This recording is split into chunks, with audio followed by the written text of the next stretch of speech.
a couple hour break because it was almost 2 hours that last video, but I would really like to try to finish reading this magazine. So let's get back to it. And remember, I'm doing a bookmark giveaway at 5,000 subscribers. Mindfulness interventions are also key in DBT. Lauren Ruth Martin is a licensed therapist in Tennessee who uses a form of dialectical behavioral therapy called radically open DBT to help adults with ADHD. She specializes in working with people who tend to appear organized on the outside, but are actually on fire on the inside. She explains these folks have overcompensated for the chaos they experience internally by presenting, for example, as perfectionists on the outside. This incongruent way of being, not uncommon in ADHD clients, can often result in emotional dysregulation, chronic depression, anxiety, substance use, and even obsessive compulsive tendencies, says Ruth Martin. She starts by teaching clients about the nervous system and how the body might respond in negative ways to those overcompensation strategies. Rebecca Szymborski, a licensed clinical social worker based in New York, works primarily with neurodivergent and LGBTQ clients. I've got the plus. She often employs DBT mindfulness skills that help people reduce impulsivity and dysregulation. One of those exercises, called Dear Man, which stands for Describe, Express, Assert, Reinforce Mindfulness, Appear Confident, Negotiate, gives you a script for communicating about hard topics and asking for what you need in a calm way. Acceptance and Commitment Therapy, ACT, teaches you to sit with difficult emotions and not run away from them. DBT and ACT come from a place of self-compassion. Hello, child. You're distracting me. No, that's the whole point of doing this. This is not getting distracted. Okay. And ACT come up from a place of self-compassion and gaining context for your life instead of focusing on what it should be, explains Ruth Martin. A 2021 research review of 6 studies on ACT for ADHD shows that this type of therapy could be effective at reducing impulsivity, inattention, and inflexibility, or black and white thinking, that can result in procrastination, depression, and anxiety. Hi, how are you? And I'm not currently experiencing those things. So with ACT, another sister therapy of CBT, use mindfulness to know your ADHD. Then you practice self-compassion, learning to accept this part of you. From there, you can decide what changes you'd like to make that align with your values. And then down here, it has a thing. Music therapy with friends can imbue ADHD patients with positive feelings that enhance their self-esteem, as well as academic skills such as math and reading. Music therapy calls on the powerful emotions and connections that music can evoke in us. In this form of therapy, you might listen to and talk about songs that have special meaning for you, and you can create your own music. Listening to and developing music in therapy can help you uncover unconscious thoughts, beliefs, memories, and feelings. While there are just a few studies on music therapy and ADHD, early research shows that it may help ease inattentiveness and help both children and adults to focus. My cousin is a therapist in Florida, and she uses music therapy for a lot of her clients. So I can attest, yes, even I love to play music. I up until I hurt myself and had my wrist broken, I love to play guitar. I can't play guitar anymore. I can't play the violin. I can still kind of play the piano, but anyway, music absolutely helps. Nature-based therapy. Incorporate the natural world into your sessions, either physically when therapy happens outdoors, or metaphorically asking you to find inspiration from and comfort in natural processes like the changing seasons. Initial studies on nature or green therapy and ADHD suggest that being outside for even just 20 minutes at a time can help reduce the symptoms of ADHD. Part of the therapy that I was given, like what I was taught, was yes, go outside for at least 30 minutes a day, exercise for 30 minutes a day, and I really be trying to do all those things. And now I'm up here. By removing distractions and creating a multi-sensory experience, nature-based therapy can help people with ADHD improve their attention and reduce stress and anxiety. And then I'm down here on this picture. In play therapy, children with ADHD may be urged to make up stories and games, setting their own rules, which can help them overcome shame and gain confidence. And the greener the space, the better. In a 2011 study of children with ADHD, researchers found that children who were exposed to more wild green spaces, like parks, were more attentive afterward than children who played on a hardscape outdoor playground or indoors. Structural family therapy is an option when an ADHD diagnosis impacts everyone in your family. I could probably use that. Parents of children with ADHD need to both help their kids manage symptoms and develop coping strategies for their own stress. Structural family therapy supports families in restructuring relationship dynamics, shifting perspectives about ADHD's influence, and empowering parents to be advocates for their children, says Mercedes Samudio, PhD, a licensed clinical social worker in California who specializes in helping ADHD families. She adds that successful treatment usually starts with acknowledging that ADHD is part of your child's experience, but not who they are as a person. Samudio also recommends play therapy, which can help children develop social skills, and trauma-informed therapy practices such as eye movement, desensitization, and reprocessing, EMDR, yes, spirit, and somatic experiencing, CSE. While many folks do not see ADHD as traumatic, children living with the symptoms are often singled out. She says these modalities help families understand how lived experiences influence how ADHD can be expressed. Parents of ADHD children will need help understanding what ADHD is and what it's not, adds Sharon Celine, PsyD, a licensed psychologist in Massachusetts and the author of What Your ADHD Child Wishes You Knew, working together to empower kids for success in school and life. Parents of ADHD children, oh, wait, no, I already read that. And they might need a place to discuss their relief, their confusion, or their grief away from their child, she says. It's important to have all members of a family come to therapy as part of the treatment. All too often, parents want to send the child alone or meet with a therapist, but the entire family is affected by living with ADHD. Yes, they are. Neurofeedback.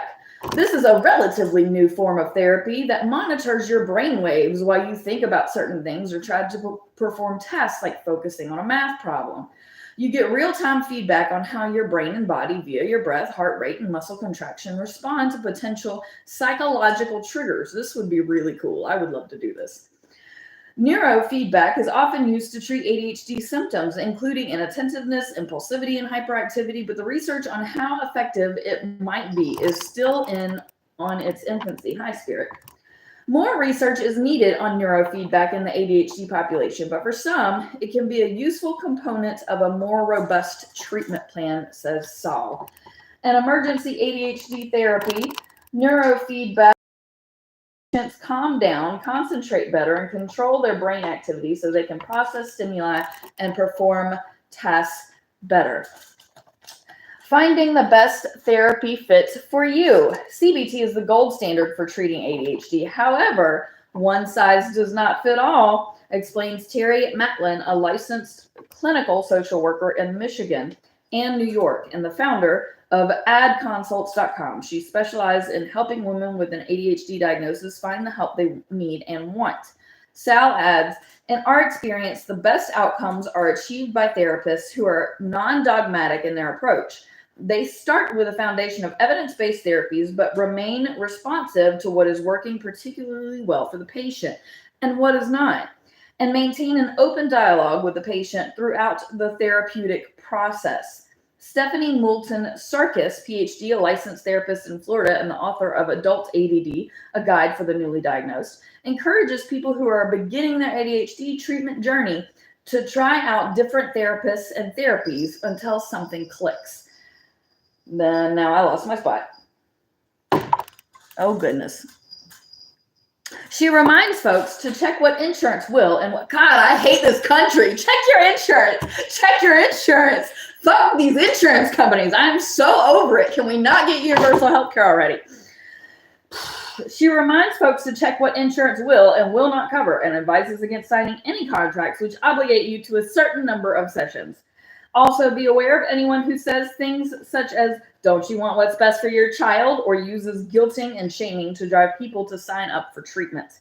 She adds, at the end of the day, what matters most is that you find a therapist who is smart, compassionate, and willing to learn, says Hallowell. And remember, this is a good news diagnosis, he adds. Things can only get better. Power of exercise. I'm also interested in looking at this. Just 10 to 15 minutes of movement can ease impulsivity and improve focus. By Tasha Eichensire.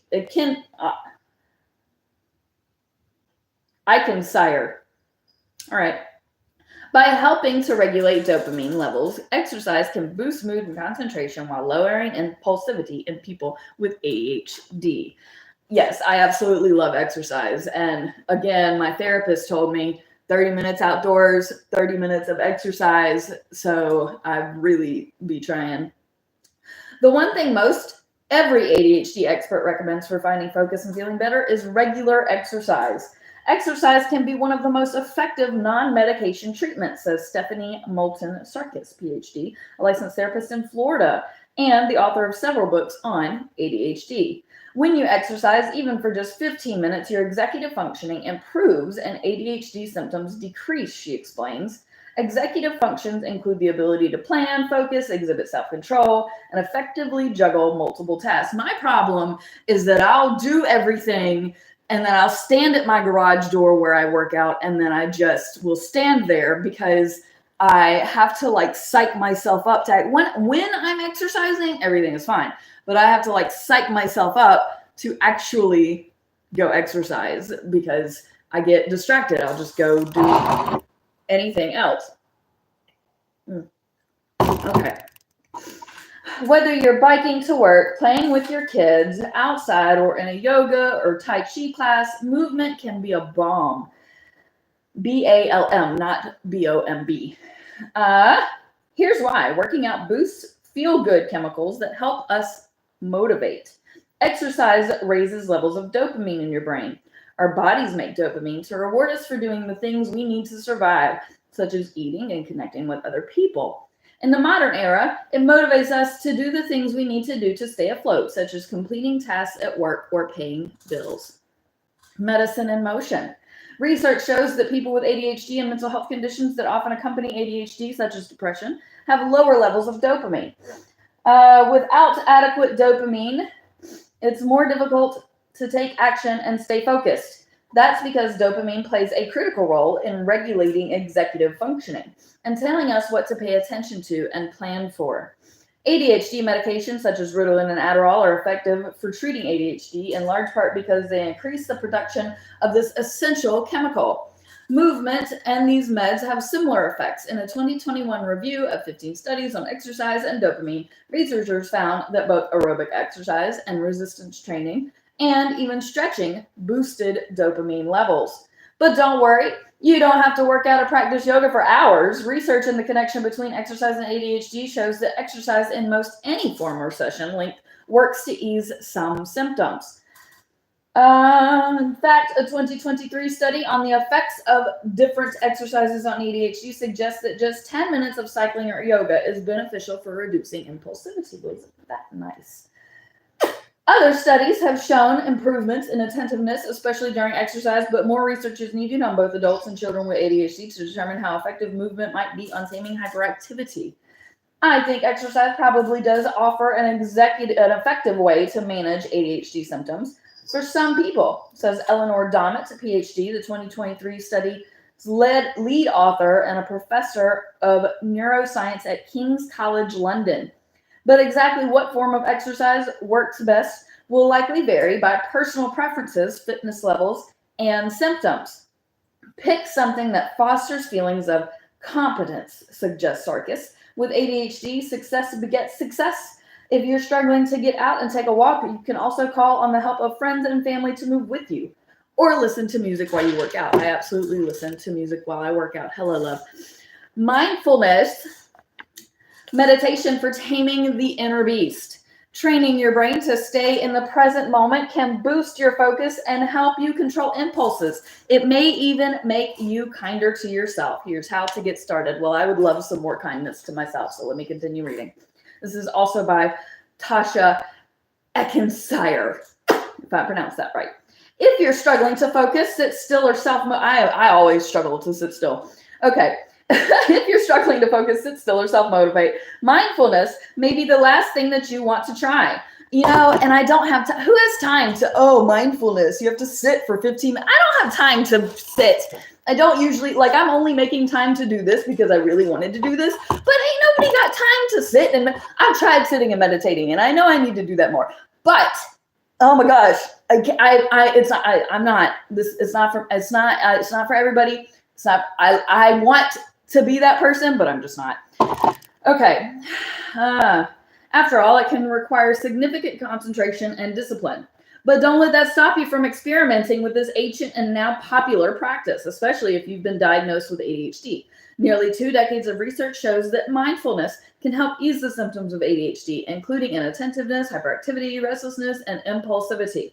In my own therapy practice, clients who have battled for the symptoms of ADHD for years find they can concentrate, control impulses, and regulate emotions better after just a couple of months, oh my God, of short mindfulness exercises. Plus, the self-compassion typically builds into mindfulness exercises can help untangle people from the guilt and shame often associated with ADHD. Having an ADHD diagnosis myself, I credit mindfulness practices with giving me a new perspective on significant relief from the constant pool of urgent thoughts and random ideas bouncing around my mind. Here's the thing, though, is if I go to sit to meditate, my mind doesn't shut off. I'm still like, so really, when people say meditate, if I actually meditate, I go to sleep. And I'm a heavy sleeper, so I will just pass out. I don't meditate. I know I need to. I know it'll help. But my mind is constantly blah, blah, blah, blah, blah, blah, blah, blah, blah, blah, blah, blah. Anyway, the good news is that you can start small. You don't have to sit meditating for hours to reap the benefits of these tried and true practices. You are the observer. Mindfulness has its roots in Eastern religions such as Buddhism and Hinduism, but is now practiced worldwide as a secular way to stay calm and collected. This nearly 5,000-year-old tradition has 2 pillars: practicing present moment awareness and doing it without judgment. That means you try to observe the thoughts, emotions, sensations, and impulses that float or ricochet through your head. I'm angry. I want ice cream. The air is cold. What's that sound? Without labeling them as good or bad. You're simply being and noticing what that's like. You can do this in a formal way through meditation, where you sit still in a quiet place, or informally, where you notice sensations and feelings while you wash the dishes or wait in line at the grocery store. So I'm up here now. Meditation is believed to help people with ADHD because it thickens the prefrontal cortex, a part of the brain that is involved in focus, planning, and impulse control. It also raises your brain's level of dopamine, which is in short supply in ADHD brains. Mindfulness and the brain. One of the first researchers to study the impacts of mindfulness practices on people diagnosed with ADHD was Lydia Zielowska, MD, an associate professor at the University of Minnesota Medical School and the author of The Mindfulness Prescription for Adult ADHD. Her original study, published in 2007 in the Journal of Attention Disorders, looked at the effects of an 8-week mindfulness program on adolescents and adults with ADHD. The study participants practiced a combination of meditating, body breath awareness, mindful listening and speaking, and self-compassion on a daily basis. The self-compassion element of Zielowska's protocol change was to include a regular 2-minute appreciation meditation at the end of most weekly sessions. So I could do 2 minutes. I feel like I could do 2 minutes. Anyway, study subjects were asked to reflect on the gratitude they felt for themselves and other participants, then prompted to bring a sense of appreciation to yourself for being here and taking the time for learning about yourself and mindfulness. So here, I'm going to read this part now.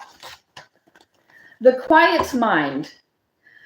To ease your journey into mindfulness, consider starting with these 3 exercises. Master breathing first. Beginners can start with a practice called Stop, available on Lydia Zolowaski's YouTube channel under the handle @MindfulRx ADHD. Stop stands for stop, take in a breath of fresh air, observe your thoughts, and proceed. This exercise can take just a minute and fits into everyday life. Next, okay, so here, let's stop. Let's do it. Let's do the thing. Stop. Take a breath of fresh. Well, I'm not outside, so it's not fresh, but it's air.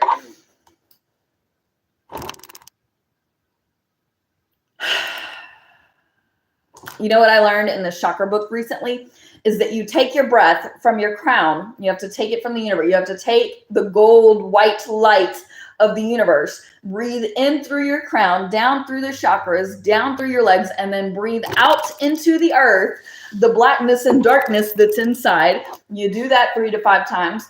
And then you do it the opposite way. So you take the breath of the earth and the white gold energy from the floor, and you breathe up through your legs, up through your body to your crown. Breathe out of your crown the blackness and darkness that is inside, and give it to the universe. Finally, give it out to the universe. And then you can do like other meditations. So I'm not going to do that whole breath work here, but I did learn that recently in a different book. And then, okay. Observe your thoughts. Hi, how are you? What's going on? I need to really make another cup of coffee. I want to finish this book. This is not a book. This is another book that I do want to finish, though. But okay, so I've observed my thoughts and then proceed. So I'm going to just proceed to keep reading this. Next, work to achieve sensory awareness so that you stay in the present moment. The next time you catch your mind racing or your attention fractured, use Zolowaski's mindful eating exercise. Take something small like a raisin and examine it with all of your senses, exploring how it looks, smells, and feels in your mouth before you take a bite. How do you experience something that's in your mouth before? I guess you usually sit there, but whatever. Once you start chewing, close your eyes and notice any sounds you hear and how the texture and taste may have changed. Okay. Finally, learn to pivot. Casey Dixon offers a short breathing exercise on her website, mindfullyadd.com, that I find effective when I want to switch gears and start focusing on a new task. It's called elevator practice. You start in a comfortable seating or standing position with a hand near your belly button as you inhale through your nose. Follow your breath with your hand all the way to your head. On the exhalations, follow the breath back down to your belly button. Try this for 1 minute, building to longer sessions over time. So let's try it. So we start with the belly button. And then what did it say to do? I already lost it. Follow the breath back down to the belly. Okay, so maybe I failed. Let's see. Afterwards, they reported improved attentiveness as well as fewer symptoms of the anxiety and depression commonly experienced with ADHD. Since then, dozens of other studies have supported the use of mindfulness for ADHD. A 2021 research of 31 studies published in the Journal of Affective Disorders concluded that mindfulness is equally as effective as education and life skills training for treating adults who have trouble focusing their attention. In a study of alternative ADHD treatments, published just this year in the journal Mindfulness, researchers researchers, where am I? Oh, I lost it. Okay, hold on. And compared the effects of medication to family mindfulness practices in children diagnosed with ADHD. They found the medication was more effective in the short term, but mindfulness could be considered for a longer term alternative or in addition to drugs. Yay, drugs. I'm going to end up posting this, but I'm glad nobody saw that in that second. How it works. Mindfulness can help ease ADHD symptoms because it shifts your attention away from your busy mind to an awareness of your senses and reactions. Zilowaska and co-author John T. Mitchell, PhD, an associate professor in psychiatry and behavioral sciences at the Duke University School of Medicine, write in their 2020 book, Mindfulness for Adult ADHD. I actually used to work by the Duke School. In essence, they explain ADHD is a self-regulation disorder. Mindfulness is self-regulation training. Over the past several years, functional magnetic resonance imaging, fMRI, of ADHD brains has revealed that they have less neural activity associated with cognitive control than a typical brain. ADHD brains also have a more active default mode network, DMN, a center for daydreaming that leads the mind to wander. But neuroimaging has also shown that mindfulness practices can physically change the brain, creating more neural activity associated with attention, decision-making, organizing, planning, and memory, a counterbalance to ADHD's deficits. Gaining mastery. Because sitting still and training your attention on one thing for long periods of time can be difficult when you have ADHD, there are protocols that ease people into mindfulness a few minutes at a time. With Zilowaska's method, you start with informal 3 to 5 minute sessions that focus on sensory awareness, like how something tastes or smells, working your way up to 15 minutes of seated excuse me. Casey Dixon, a certified ADHD coach and founder of the Mindfully ADD website, offers 1, 2, and 3 minute breathing, body awareness, and sound meditation practices for finding focus. In sound meditation, you focus your awareness on calming music, usually without recognizable words, or the sound of rain, chimes, or even the room you're in. So I absolutely know that music affects me. So I do have to have like calming. I have like a morning music playlist where it's just really chill. The vibe is great. And then to work out, I have like really heavy music, but music absolutely affects me because if I'm in the wrong place with the wrong music, it will affect my mood. It's not uncommon to feel extreme discomfort when you start to practice mindfulness. Okay, well, that makes sense. As you work to bring your attention to your senses, body and breath, you may become painfully aware of just how often your thoughts and focus shift. This is called monkey mind. In Buddhist meditation, it's a normal human experience, but one that gets amplified by ADHD. Remind yourself that you can get through the initial difficulty and that no one is perfect at practicing mindfulness. Instead of saying to yourself, that's stupid, or why can't I do this? Try out, isn't that interesting? Then bring your awareness back to your breath, physical sensations, or nearby sounds. Yoga and ADHD, this little purple thing. Like mindfulness and meditation, yoga is considered an effective mind-body intervention for treating stress, depression, anxiety. While there is less research on how it affects the ADHD brain, early studies show promise. For example, a 2023 research review published in the journal Curis found that practicing yoga poses reduced hyperactivity and distractibility in children with ADHD.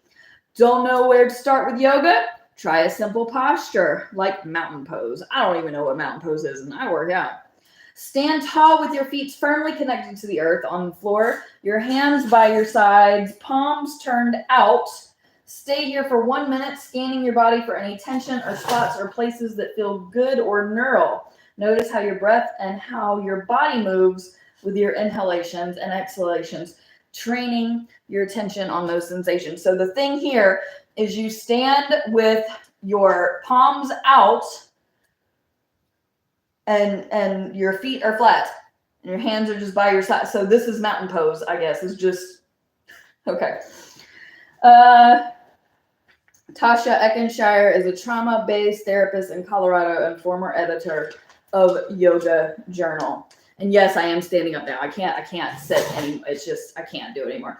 Strategies, part 3, strategies for living. It's so colorful. I want to just admire that. Well, you can't really see all these. It looks crazy on the screen for some reason, but it's so pretty. It's colorful. I like the colors. Okay.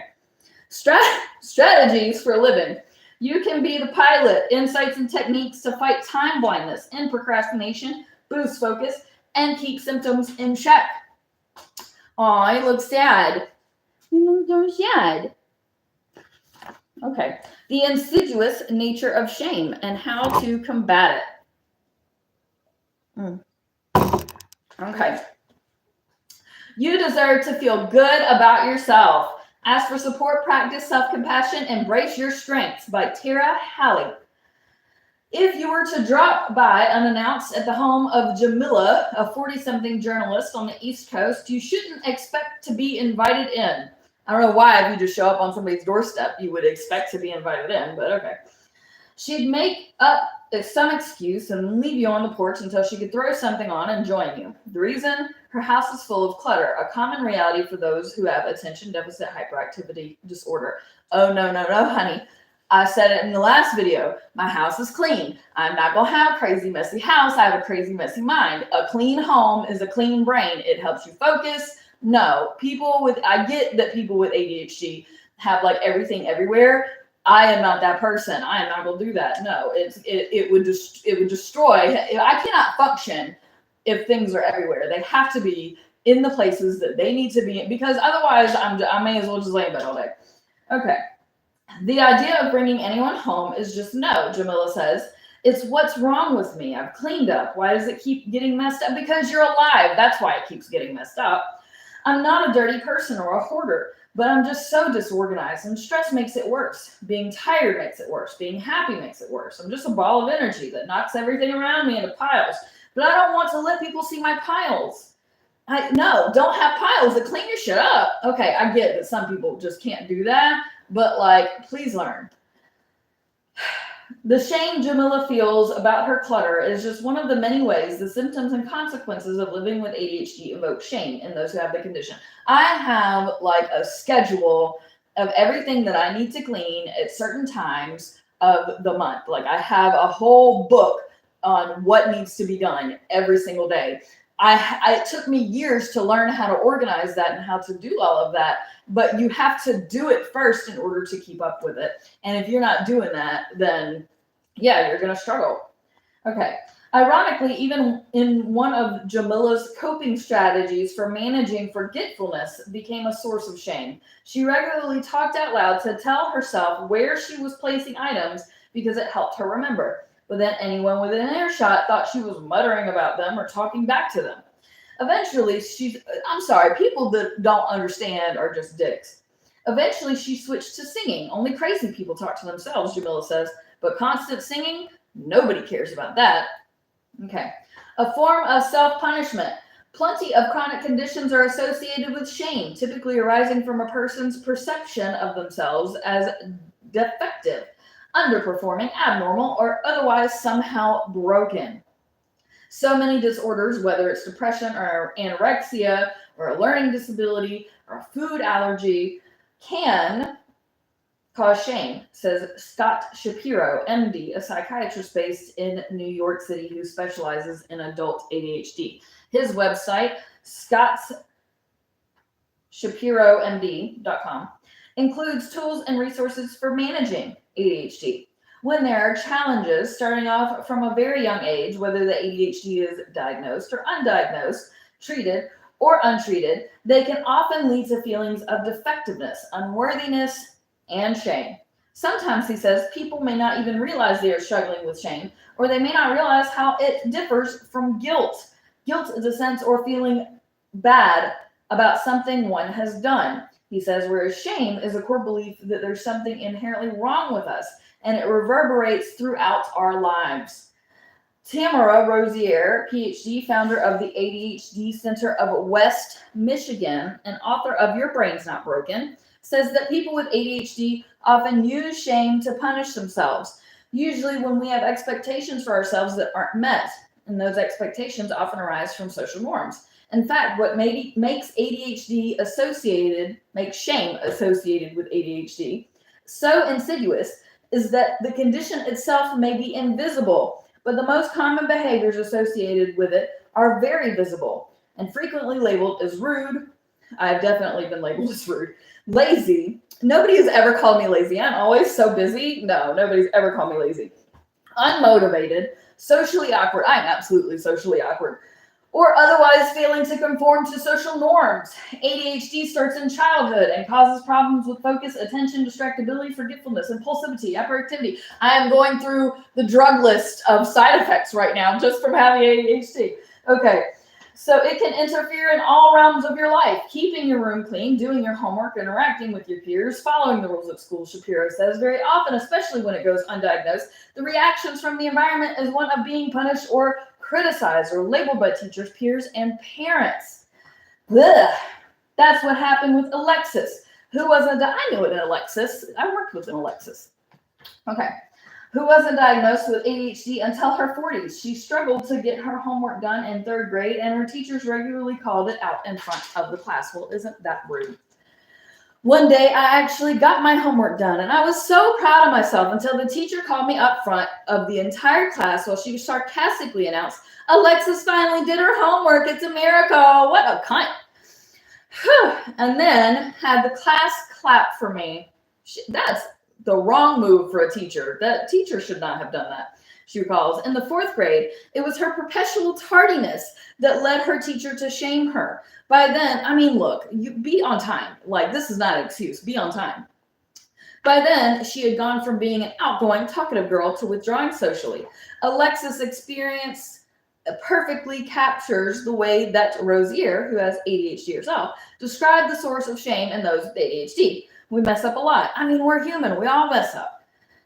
And so all this negativity is cultivated around us because we keep screwing up.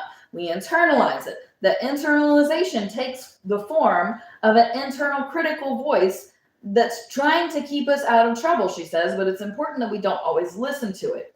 If we do, shame can be a constant companion, and it's exhausting to carry it, she says. Yes, I absolutely agree. It has been a constant companion for Lois, who says that discovering in her late 30s she had ADHD helped her finally understand why I was so sad sometimes, why I felt weird around people, why I felt dread about my present and future, and why jobs and projects blew up. She says, why did I test as so smart but couldn't do things? Why couldn't my brain deliver on the dreams and aspirations of my heart? Why can't I do basic things? Lois came of age in a time when she was labeled lazy and unmotivated. So even knowing her diagnosis now, I can't stop silently chastising myself for waking up with such huge difficulty and other behaviors resulting from her ADHD. Rosier said that it's also common for people with ADHD to try to motivate themselves with shame. Yes, absolutely. I do that all the time. Like, you need to do it. You're not good enough. Like, I go through all the mental things all the time because, like, I have to keep going. I do not have a choice. I have to X, Y, Z, A, B, C, D, E. Like you have to. You don't have it. Like, or at least for me, I feel like I don't have a choice. Okay. Which can only worsen the mental health toll that it takes, especially if someone doesn't feel like they truly deserve support or struggles to find alternate sources of motivation. So now I'm going to be reading from whatever this picture. I haven't even. It's just a jumbled mesh of. That's not even a picture. It's just a jumbled mess of stuff. Oh, it's to depict the jumbled mess in your brain. Okay. If you are ashamed. And they spelled it. Hold on. I'm going to try and up close this.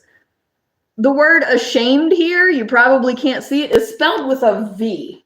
So it's ashamed. Like this, I am disappointed in this magazine for the amount of typos.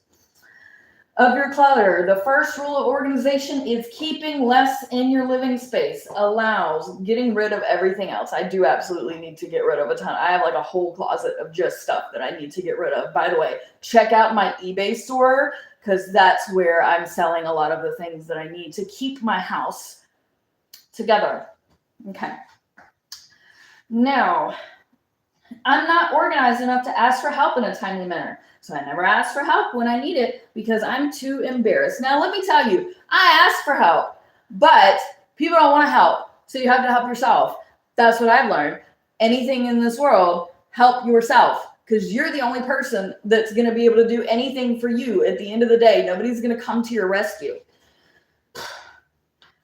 Says Liz, a 40-something woman with ADHD. I assume I'm spending too much time on work projects because of my poor executive functioning. So I just work lots and lots of extra hours. I even got in trouble for this at my first job. Too many unbillable hours, so I'm deeply ashamed about it. In fact, it was Liz's shame that her psychologist said confirmed her diagnosis. Facing off against shame. But shame does not offer any benefits. What's beneficial is recognize. Look, no, I disagree, because shame can shed light on things that aren't good. Like, we need to bring bad things to the light so that we can get rid of them. That's why transparency is so important. So I'm not going to shame because that's a natural feeling that we have for a reason. I'm not going to say, no, you can't feel shame, because if you feel shameful about something, then it means you're doing something wrong. So no, I disagree. It is completely fine to feel shame, and I would argue normal. Anyway, what's beneficial is recognizing when you have shame and then taking steps to begin shedding it. Okay, well, they basically said what I just ranted about, so never mind.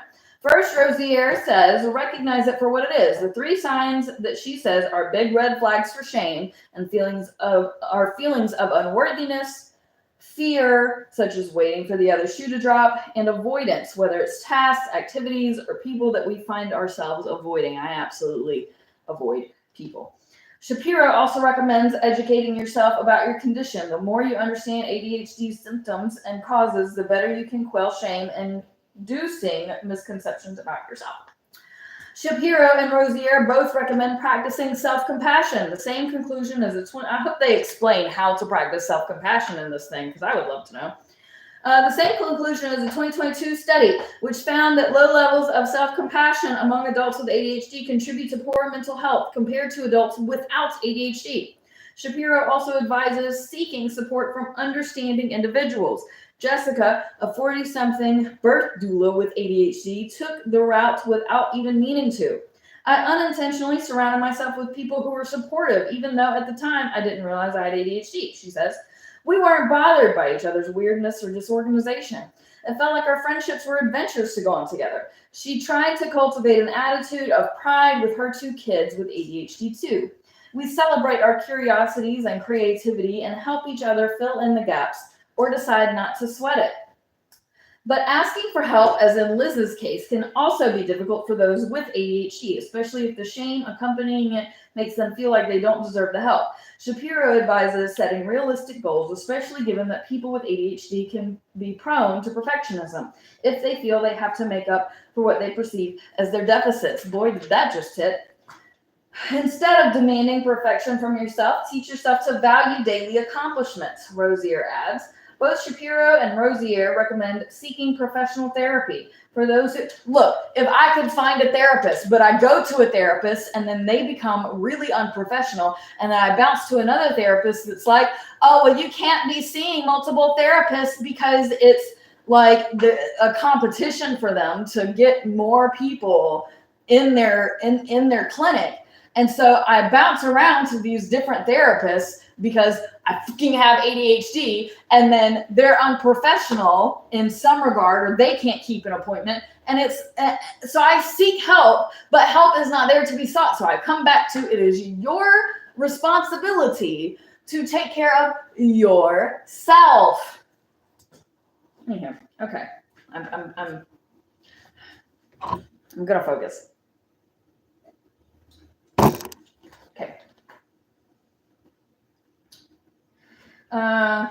For those who work access it to work through shame. Cognitive behavioral therapy is a powerful evidence-based treatment that teaches people to examine and reframe automatic thoughts and negative self-perceptions that can perpetuate shame, Shapiro says. Another strategy he recommends is practicing mindfulness, in which you pay attention to your thoughts, even writing them down, and learn. So here's the thing, is if I'm being mindful, I'm not also going to write something down, because to me, that's 2 different tasks. I'm either being mindful or I'm writing something down.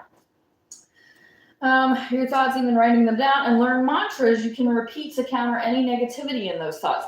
So my mantra that I tell myself frequently is I'm a kind person, I'm a good person, because there's a lot of times where I feel like I'm not being kind or good because I have so many issues. So it's like a recentering for I'm a kind person, I'm a good person, it's okay. It's like that's the other one is it's okay, it's okay, it's okay, it's okay. Finally, both Shapiro and Rosier advise people to combat shame by embracing their strengths, including those that come from ADHD, such as creativity, hyperfocus, and the ability to think outside the box, Shapiro explains. Now, I'm going to read this blue part. Or, well, no, I'll finish this, and then I'll read the blue part. Another strategy he recommends, oh, right, okay. For all her shame about a cluttered home, Jamila also knows her ADHD can be a superpower at work. On a bad day, she says she'd absolutely trade having ADHD, but the reality is that I like me, and it's taken some work to like me. I can either loathe myself, or I can love myself, and there's no in between. And she chooses love. That's great. That's fantastic. I balance hard on both sides of that fence. The rules of divestment. Purging with abandon, says Susan C. Pinsky, author of Organizing Solutions for People with ADHD, is the first line of defense for people with attention deficit hyperactivity disorder. The most efficient organizing system for someone with ADHD requires a substantial reduction of materials, she writes. A house, closet, or garage that is stuffed with possessions will never be simple to use, she recommends. Following these tenets to help you with your massive purge. I am trying to purge by selling my stuff on eBay if you want to check out my eBay store. Sentiments is for sissies. Get rid of almost every sentimental item. No, I will not. I disagree with this completely. I'm not going to get rid of every sentimental item. No. Cluttering your space. If you can't use the hand-me-down or heirloom, give it away. Use it or lose it. I will say, if I haven't used something within a year, I'm trying to sell it or get rid of it. If you aren't using something as lovely as it may be, give it a charity. Do not keep something for its possible use in the future or because it has a certain financial value. Unless it is worth a literal fortune, just get rid of it. I mean, yes and no, it depends on the person, I guess. Don't get rid of every item in a different way. Instead, select one charity and cart everything there. If you live in Brooklyn, you might just take it all down to the stoop and give neighbors a chance to bring it home. Do not bother itemizing items for tax donations. These minuscule deductions are not worth your time. They're really giving tax advice in here. Throw out enough so that no room in your home takes more than 2 minutes to pick up, with the exception of the kitchen. I mean, just keep your house clean. Okay, so now we're on this page. Living well is the best revenge. The story of Jessica McCobb, the patient who became an expert podcaster and beloved guide, by Mark Tick. Research has shown that coping with the challenges presented by ADHD can lead to resilience, growth, greater self-acceptance, self-esteem, and self-efficacy, as well as a more nuanced understanding of oneself and others. When Jessica McCobb was 12, her mom had a traffic accident and left her bedridden with a broken back. Oh my God, that's terrible. The cost of treatment and I'm so tired of, okay, I'm not going to rant. I'm going to focus. The cost of treatment and her inability to work slashed the family's finances so that McCobb had to transfer from private school to a sprawling public school, just as she was advancing to middle school. In her small private school, with her mom taking care of a myriad of daily details for her, the amount of typos in this thing is driving me bonkers. Daily details for her. She had been able to get by with apparent normalcy. I swear these typos. But now, more or less on her own, she was overwhelmed. I'd always felt weird and awkward socially, and I didn't fit in with my peers. I felt there was something I wasn't quite getting that other people seemed to understand, she recalls, but I'd flown under the radar because, like a lot of girls with ADD, because I was quiet and shy and my symptoms were internalized. I wasn't the kid getting into trouble or being loud. I was a quiet kid daydreaming out the window. I was the kid that got into all the trouble. A gifted student, she'd gotten straight A's. So nobody was really worried that I came home without my jacket half the time and was constantly scattered. I mean, I had A's too. Usually, we're not stupid. We're just everywhere. Without her mom's constant supervision, helping her to focus and handling things she couldn't keep track of herself, it all became too much for her. Her grades began slipping, and Macabre was getting angry and volatile at home. This happens to a lot of people with ADD, now called ADHD or attention deficit hyperactivity disorder, when demands on their executive function become greater than their ability to cope, she says. The diagnosis. As she was going through all this, her cousin's mother took him to an ADHD doctor. This was a more stereotypical presentation of ADHD. He was the rambunctious boy getting into trouble at school, and his mom recognized his symptoms in herself. She told the doctor, there's a genetic thing going on here, and I don't want him to struggle with the same things I did. So the doctor gave them both an evaluation, and it turned out they both had ADHD. And my mom, who had seen me struggling but never knew why, told me, you're a lot like your aunt, and took me to a doctor too. After consulting a couple of physicians, Macabre was prescribed Ritalin, still often a first-line treatment for ADHD. My GPA went up a full point without me doing anything differently, she recalls. I mean, she did something differently. She took the medication. Yeah. It was like going to the optometrist and getting glasses for the first time and realizing I could focus without having to squint. We all kind of thought that it was problem solved. Problem not solved. For the next 20 years, that was the extent of her treatment. So here, I'm going to read this part, and then I'm going to come back to doing the page thing. Trifecta, 3 Paths to Your Best Life. Jessica Macabre's book, How to ADHD, is filled with hundreds of strategies for successful living. But she says if she could boil it all down to 3 cardinal principles of paramount importance, they would be: take ADHD seriously. It's really easy to dismiss ADHD because we can't see it as an invisible disability. And says Macabre, it's not measurable like pregnancy tests where you see positive or negative. So it's easy for us to feel we don't have it. And even if we accept that we have it, we might tend to think it's just me. It's not a big deal, but it can be incredibly disabling. She points out that all those little moments of distraction and last memory, of not being able to find your keys, forgetting to pay your bills, can add up to serious consequences. And it's hard to advocate for yourself and seek accommodations if you can't even see the need for those accommodations. Connection with others. As much as doing all her research has helped her understand her impairments, it's being around others with ADHD that has helped her normalize them. So I can normalize it with other people with it. Like, I get that, but I can't be around other people with ADHD because I get distracted by their distractions and like they distract. So no, I can't. I like being around normal people because then I can have a semblance of normalcy. It's not that I don't like other people with ADHD. They're fine. It's just if I can't focus, being around you is not going to help me focus. Okay.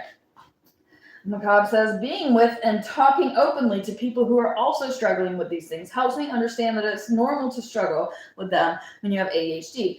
And it has helped dispel my shame. It's also helped me see the positives when we tend to see only where we're messing up and what we're doing wrong. But seeing the really great ways ADHD can show up in people I admire, whom I think are cool and fun to hang out with, does wonders for my self-esteem. Work with your brain, not against it. Whenever we experience that great gear grinding feeling that tells us something isn't working, it's been imagined in us to just keep trying harder. But what we should really be doing is trying something else. They didn't ask me how I was doing or if my life was working, only how the medicine was doing and whether it was working. If it wasn't perfect, fine. If there were side effects, fine. Here's another prescription and go on your way. I wanted to make our invisible obstacles visible so that we understand how to navigate them. That's Jessica Macabre. Sometimes they shifted her to a different medication or a different dose, and to an extent, the drugs worked. Oh my gosh, I got the burps. Okay. At least in terms of improving her focus. Okay, I'm struggling to focus. Okay, I'm here. In the short term, but she still had trouble planning and sustaining effort towards long-term goals. My glove compartment was full of parking tickets. Why is your glove compartment full of parking tickets? Girl, go pay your parking tickets. Oh my God. And I kept getting into traffic accidents. Then you don't need a license, honey. I couldn't properly cook and feed myself or pay my rent on time. That is stressful. That's don't do that. And she didn't understand that was also part of her diagnosis. So my lease, if I don't pay rent within 3 days of its due date, they call the police. That was in my lease because I don't have another place to live. So I had to sign it, but so I can't just forget to pay my rent. But I also have like a whole schedule book to help me keep all of my shit together too. Before the lights went on, she had missed all the deadlines to apply for universities, entered and dropped out of community college, quit or been fired from 15 or 20 jobs. Jesus. Gone through a slew of relationships. I will say the fact that I bounced relationships, that one, including a 4-month marriage, and had some early success at an acting career before she gave up on that as well. Ultimately, she developed an anxiety disorder, started having panic attacks, and at one point ended up suicidal at one point. That's daily. And I probably can't say that word on YouTube. So like I'm not gonna retroactively like beep that out. It's just gonna be in there, but I'm gonna try and censor myself as I go. Okay. I couldn't deal with my emotions. I just thought I was bad at adulting, bad at humaning. I felt it was all my fault. A hard stop before turning the corner.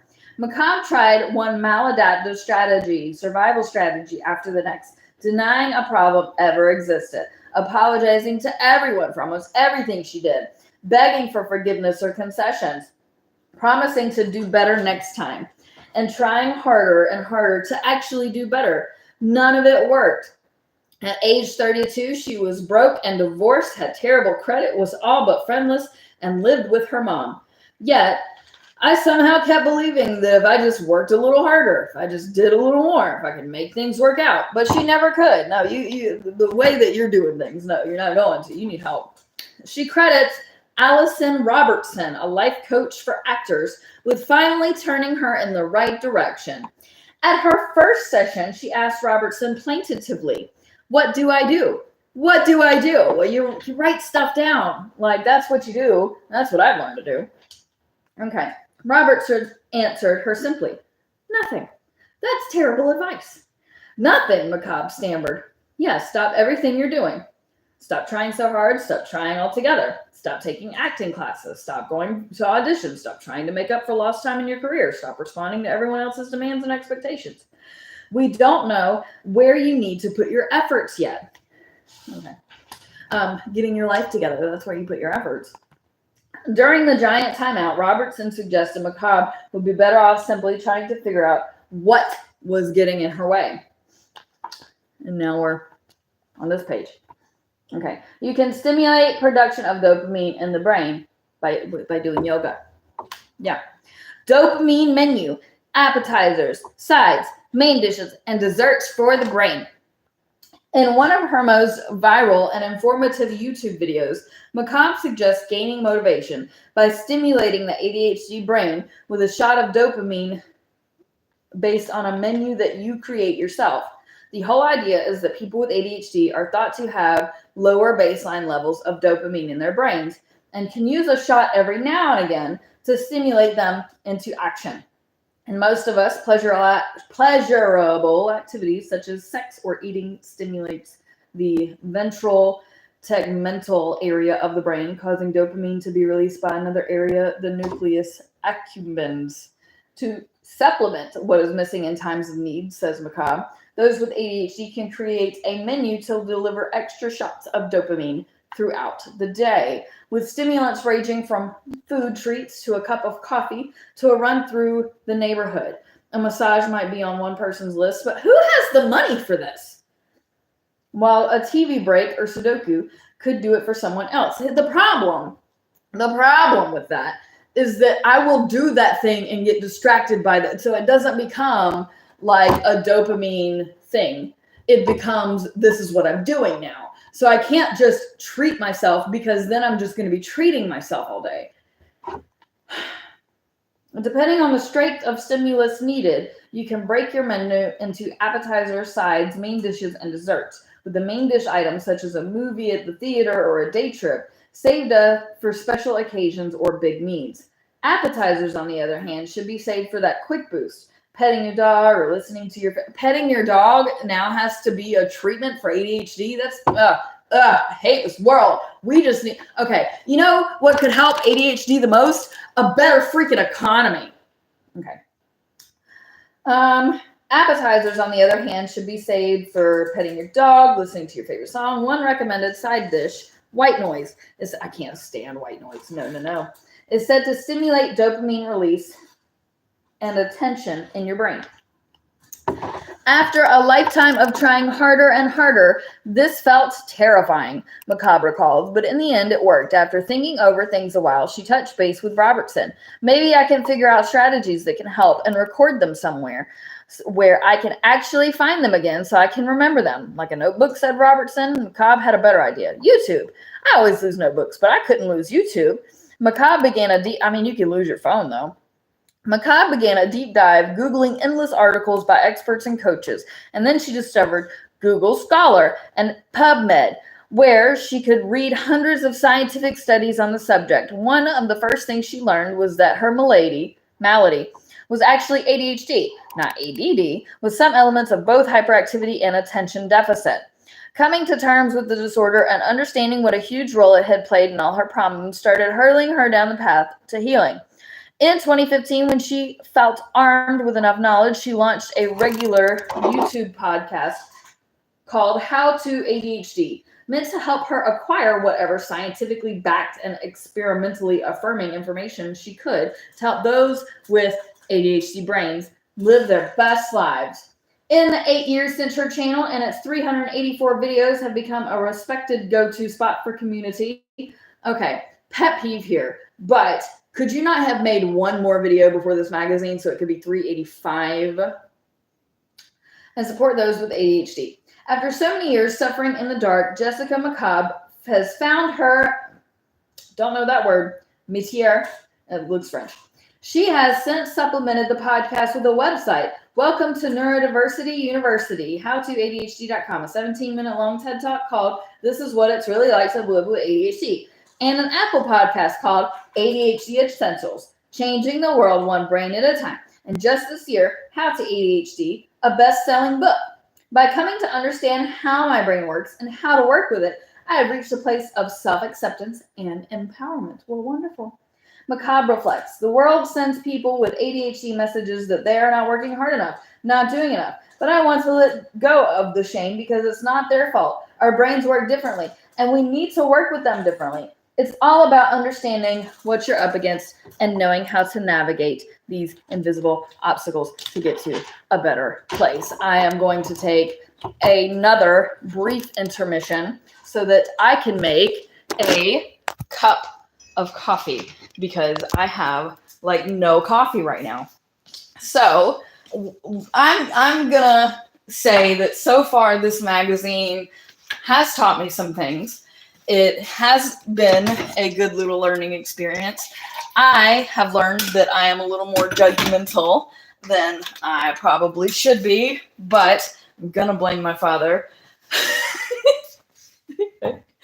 But yeah, I think that some of these coping strategies that they talked about so far would be helpful. I know that I do need to meditate some more.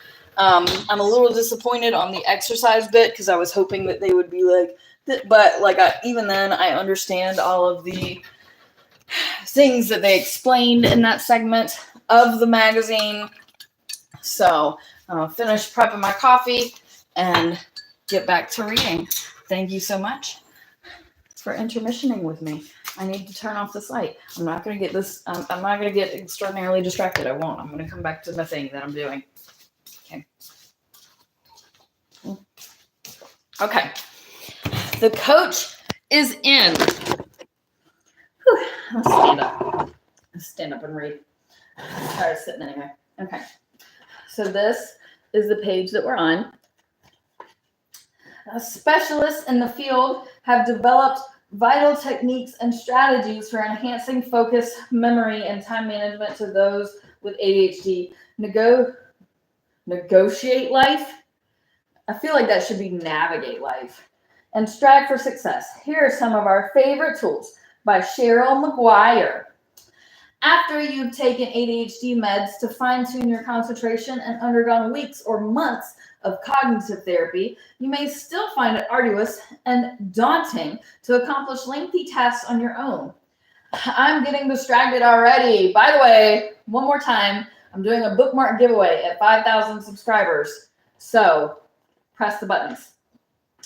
Fine-tune your concentration, arduous and daunting to accomplish lengthy tasks on your own. An increasingly popular and helpful strategy today is the body double, someone who can keep you company while you work, help you stay laser focused, and hold you accountable for the task at hand.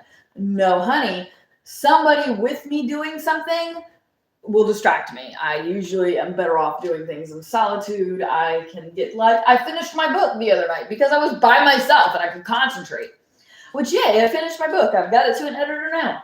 Use a body double. I can't, but I'll read it. When someone works alongside you, your productivity may soar. Do you have trouble starting or completing tasks when other people are around? Yes, I do. If so, the answer may be a body double, a person who works with you or just alongside you as you get your tasks done. Whether your body double is right in the same room or shares a virtual space, they can help you stay focused or motivate you to get on with the project you've been putting off, explains Caroline McGuire, an ADHD coach and author of Why Will No One Play With Me? I didn't want to play with kids when I was younger, so that's why, but okay. Either way, a body double exerts a type of positive peer pressure that holds you accountable, adds Chris Wang, CEO and co-founder of Shimmer, an ADHD coaching platform. Who can be a body double? They can be a real-world family member, work colleague, friend, someone from one of the established virtual services supplying body doubling services to those in need. Wang provides them in a virtual group setting through Shimmer. During the hour-long sessions, an entire group of paying clients work side by side, keeping each other on task. Why would you not? I'm going to keep my thoughts to myself. I'm going to read. What should you look for in a body double? While your body double doesn't need to have ADHD, McGuire says, they should be non-judgmental about the diagnosis. Sina Block, a certified ADHD coach, adds that the body double should adhere to certain rules during the session. One guideline, for instance, might be relative silence. If someone is interrupting your workflow every 5 minutes, they won't help you be productive. Another responsibility might be to provide feedback after the session or touch base with you periodically during one. Some tips to ensure your session is effective. Create a goal. Wang says that at the beginning of her virtual body double groups, every participant must declare their individual objective. She says that stating your goal will help you remain focused when you get distracted. Structure your time. Frame your body double sessions with a set amount of time and include scheduled breaks. In terms of your natural workflow, anywhere from 30 to 90 minutes total is probably a decent amount of time. And I took my coffee break right at an hour, so it makes sense, but I don't need another person to help me take a break. Okay. In terms of, blah, blah, blah. Reserve body doubling for complex and or boring tasks. If a task is easy or fun, don't use a body double. You would be wasting money. It won't feel as effective and won't really serve a purpose if you use one for a task you inherently enjoy, says Wayne. Assess your session. At the end of the session, check in with your body double and discuss what you worked and what didn't work. If you've set an objective, assess whether you were able to reach your goal, Block says. You shouldn't view the session as a pass or fail, but should simply gather data about what was helpful or not helpful. Viewing the information as data rather than judgment allows you to problem solve instead of criticizing your abilities. Check out the options. Wrestling up a real-world body double can be easier said than done, but you can improvise. If your task is exercise, go to a gym instead of working out at home. No, I don't like people. If your task is writing, you may be better off at a coffee shop. No, because that means I'm in public spending money. You can also watch body double videos on YouTube for inspiration. That's just saying, go distract yourself to learn how not to distract yourself. because that's brilliant. These days, virtual body doubles work environments are only a click away. In this age, a hybrid of remote work, you don't need a formal ADHD diagnosis to seek a little help. Among the best options, we suggest you investigate FocusMate, Shimmer, Flow Club, Flown, and Rescue Time. Google them online and kick the tires to see what works best for you. And we're on this page. Dopamine levels in the brain must be within a very narrow margin for you to be able to focus on your work. But if you have ADHD, those levels are just too low. Learn to resparkleize. When a task bores you, find ways to make it novel. Do you lack the motivation to do boring, repetitive tasks? Doesn't everyone? Or did a work system you were using for weeks suddenly lose its interest? Yes, I've had that happen many times. Welcome to the ADHD brain, which is always craving novelty. When a task seems or has become boring, people with ADHD brains typically no longer want to do it. One way to cope with this is to re-sparkleize the task, a technique created by Barbara Luther, an ADHD coach. Basically, you're glamming the task back up again, says ADHD coach Carolyn McGuire, and I love sparkles, so why not? Why do you need to resparkleize? People with ADHD have lower levels of dopamine, a neurotransmitter that can suffuse the brain with good feelings, rewarding you for certain tasks. People with ADHD generally will get bored of things easily, says Chris Wang, CEO and co-founder of Shimmer. When this happens, their dopamine levels drop. When do you need to resparkleize? If you've been doing a task like laundry without any issues for weeks, but then a huge pile of dirty clothes builds up, probably time to resparkleize. Why am I going to put sparkles on dirty laundry? Maybe I'm misunderstanding that. It's important that we switch things up to increase interest and motivation, says Wang. Resparkleizing tips to get you through those onerous tasks. Just do it. Sina Block, a certified ADHD coach, explains that the first step in resparkleizing is accepting that not all tasks are fun. There's a fallacy that everything has to be exciting. It's just not true. She says, you don't need to feel motivated to do all tasks. You just need to do them. Add urgency. Jessica McCobb, author of the book How to ADHD, says addressing a sense of urgency helps motivate you to do the task. One way to clean your house with urgency, she explains, is to invite a friend over so that you have a reason and a timeline to do it. Another way to add urgency, use a stopwatch and try to beat the clock. I absolutely do that, yes. Yeah, because when I time myself, man, do I fly through things. Hold on, I just want to pause so that you can enjoy Kitty. Look at that. She's so fucking cute. I'm getting distracted. Okay, I can't. I'm going to... Resparkleizing tips to get you through those onerous tasks. Just do it. Okay. Sina Block, a certified ADHD coach, explains that the first step in resparkleizing is accepting that not all tasks are fun. There has to be did I read this? I read it. Add urgency. I read that too. Use a body double. If you have someone present when you do a task like cleaning, you can have a conversation while you work, which makes it more interesting. No, I can't do anything with people around. They will distract me, and I might as well just wait until they're gone so that I can hyper-focus. Okay. We're on this page now. Okay.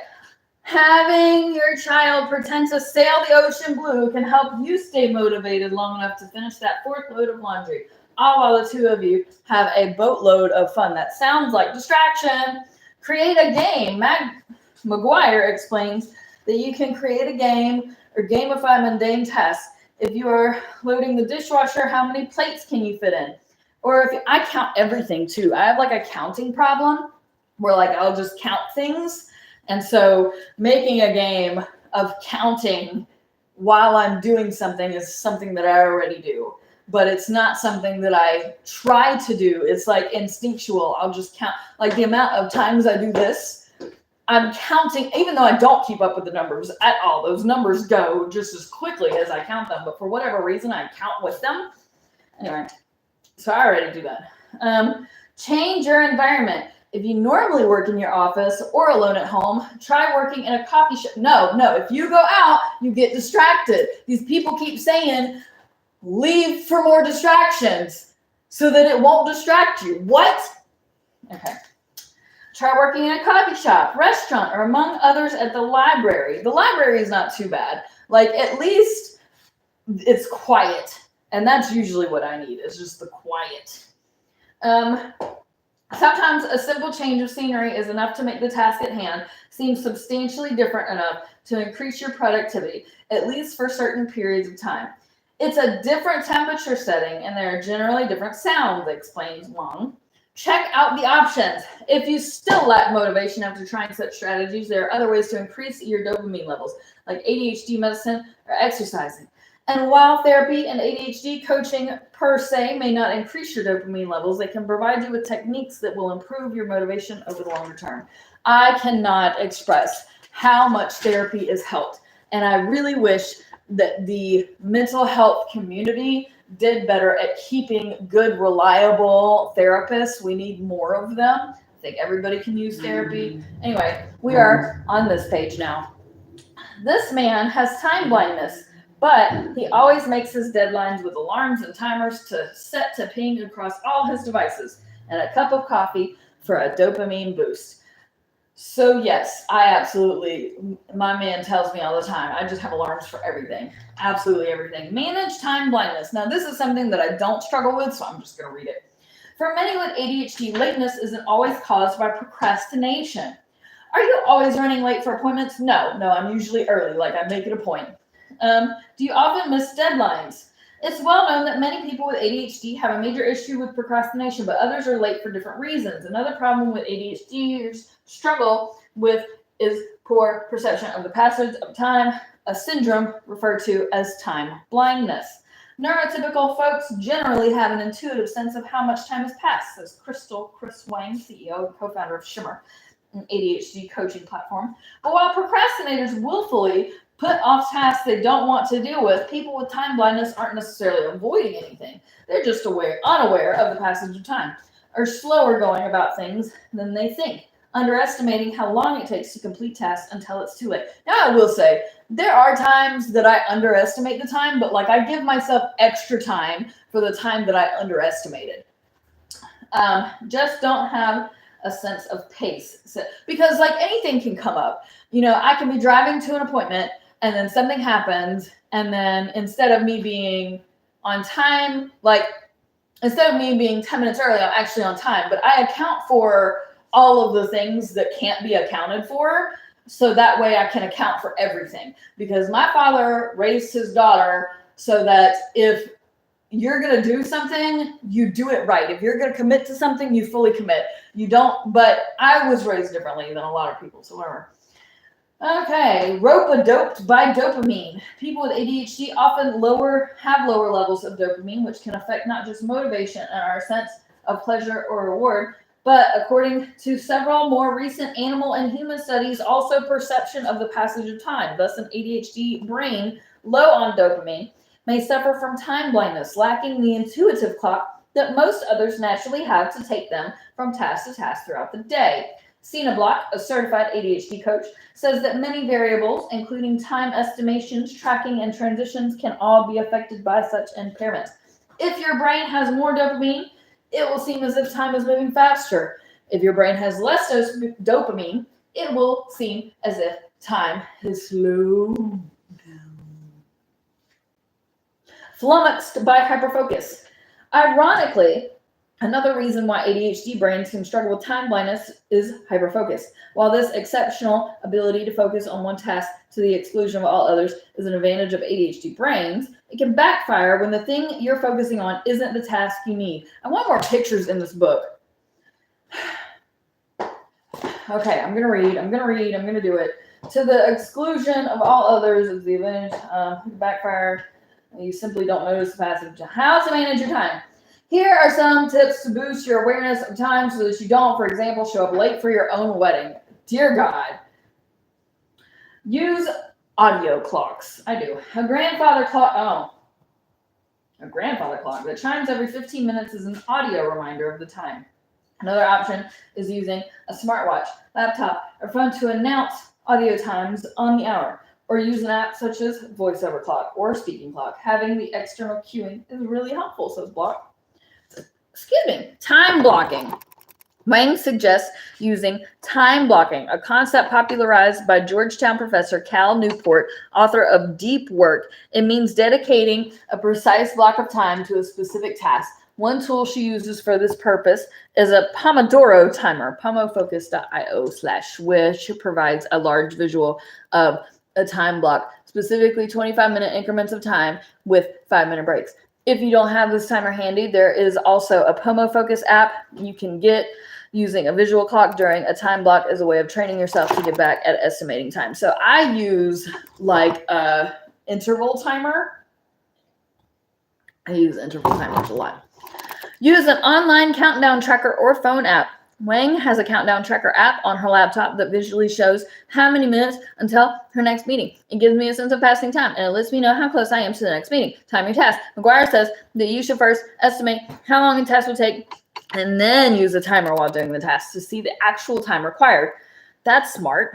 Tracking the difference between estimated time and actual time will help you understand the actual amount of time needed for tasks. Hi, check out the options.